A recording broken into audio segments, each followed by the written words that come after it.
Collins with our Friday edition of News Geelong. The City of Greater Geelong and the TAC are conducting a new regional Bike Safe campaign with its theme Give Cyclists More Space to continue to raise the community awareness for all road users. Surfworld Museum attracts more than 12,000 visitors each year, and one of its many features is a 25 million year old fossil showing the lower back and hip region of a whale, including 9 vertebrae in complete form.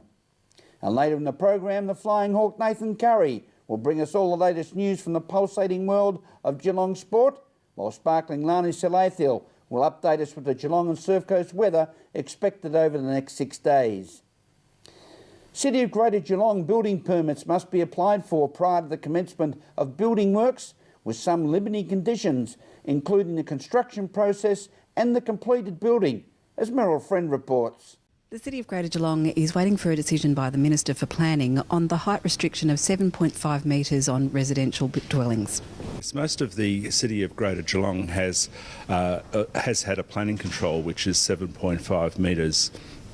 Under which you don't need a planning permit, but if you go over that 7.5 metres you need a planning permit. That control had a sunset date that was put in by the Planning Minister a few years ago, and that control lapsed on the 30th of June this year.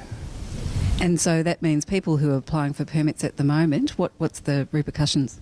Well, the repercussions are that at the moment people don't need a planning permit, but we have a period of uncertainty in that it's possible that the Minister may decide to reintroduce the control, and if that was to occur, people would have to reapply for a planning permit. Now, at the moment we're in limbo with the 7.5 metre height control. Can you tell us a bit about it? Yeah, look, as of 30th of June, the Design Development Overlay 14, as it's called, was actually expired, and without any replacement rulings, we really are in a state of limbo with that height control. So what does it mean for residents? Well, look, what it puts in place is the trigger point for a planning permit, so that if a dwelling is going to be built over 7.5 metres, that the planning permit is required, and that's up to 9 metres, which was a part of the Res Code building standards. And specific areas like Ocean Grove and Bowen Heads are pinpointed as well? Yes, look, it's really across the whole municipality. We've had it in place now for about 20 years or so, and it's really driven, I suppose, the guidelines for how we plan, and it's just now, probably the important thing is just uncertain. People don't know what they have to do to comply, and that's what we need to avoid.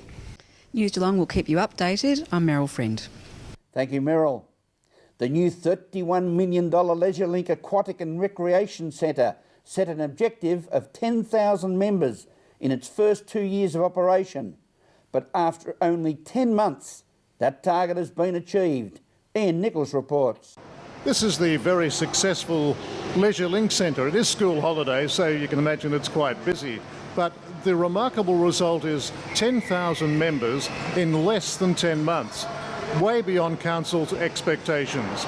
And we're fortunate to have the Cardinia Ward Councillor, Bruce Harwood, to talk about the success of this LeisureLink complex. Well, we have Councillor Bruce Harwood, the Ward Councillor for Cardinia, and that's where we are right now at this LeisureLink complex, which is turning out to be a great success. Not that we didn't think it would be, but the expectation, 10,000 members within 10 months. That's incredible. Yes, look, the response has been unprecedented. We couldn't have predicted the numbers that we would get. The old LeisureLink had run its race, was hugely popular in its day. But building this 21st century complex here, people have responded, and yeah, we've just turned over 10,000 members. We have about 3,000 kids doing the Learn to Swim program. So yeah, hugely popular. Well, it was certainly beyond your expectations, but we're not unhappy about that, are we? No, look, we're not. I mean, it has been a great response from the people, and I think justified what is one of the city's largest capital expenditure programs. It's been justified. People voting with their feet and coming to the facility and loving it. So it's been a great success. Well, we're here today in the middle of winter, but it is school holidays and the place is buzzing at this early hour of the day. Yeah, and I think it'll buzz all day, Ian. I think, and that's one of the great beauties of it. The kids can come along. They've got great cover, great shelter, and great facilities to utilise. So, it really is. It's an all year round facility, and it'll be used accordingly. So, we're very fortunate. And it's also great to see people taking part in physical activities. For health and well-being, this is certainly going to add to that. Oh, absolutely. And one of the strategies in building this facility was exactly that. And it'll be from the very young aged up to the elderly. We have the hydrotherapy pool for those who wish to, rest the aching bones. And obviously we have the high activity areas of aerobic sessions, spin bike sessions, the gym, and a whole range of other activities that go on. Yeah. Well, certainly for training at least. Oh, absolutely, yeah. And right next door we see the Warnponds Library also. It's a very busy little complex at the moment. Yeah, I've been saying this for a little while now. Our Caninian Ward is the premier ward of Geelong as the infrastructure grows. The Warnponds Library is under construction, as we can see, and will be opened later this year. And it's just another fantastic addition to the region here. At the Leisureling Centre, Warnponds, this is Ian Nichols for News Geelong. Thank you, Nico. When driving around Geelong, mobile billboards displaying the message "Give cyclists more space" speak loud and clear as the first part of a 6-month campaign targeting drivers to take more care, as Meryl Friend reports. Give our cyclists more space. That's the campaign for Bike Safe, and we're able to speak with the President, Barton Van Laar. We've got a brand new safety campaign here to give cyclists more space on the road. Can you tell us how this all came about? Basically, we came up with a campaign in conjunction with the police, and it was in response to the fatality that happened in Drysdale, where the motorist allegedly saw the cyclist but didn't give them enough space, and another car was coming the other way. So there is current campaigns about 1 metre, but we thought we'd make it a lot simpler. And the crucial message is obviously give cyclists more space. And if you have to wait a few seconds when there's a car coming the other way, please wait a few seconds. And it's a matter of life and death in our lives as cyclists.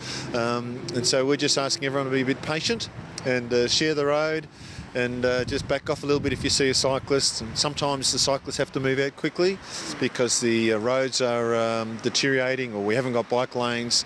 And so just by backing off a little bit, giving us more space, it allows for any lateral movement and we have a better outcome. So where are you getting your funding from?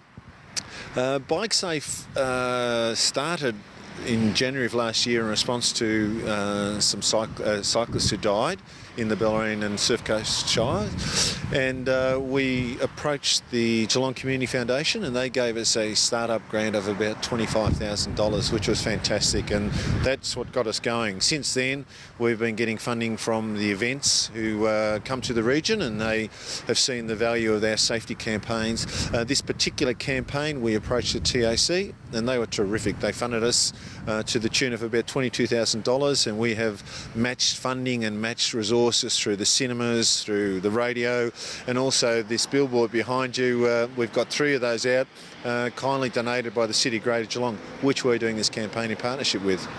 Meryl Friend for News Geelong. Thank you, Meryl.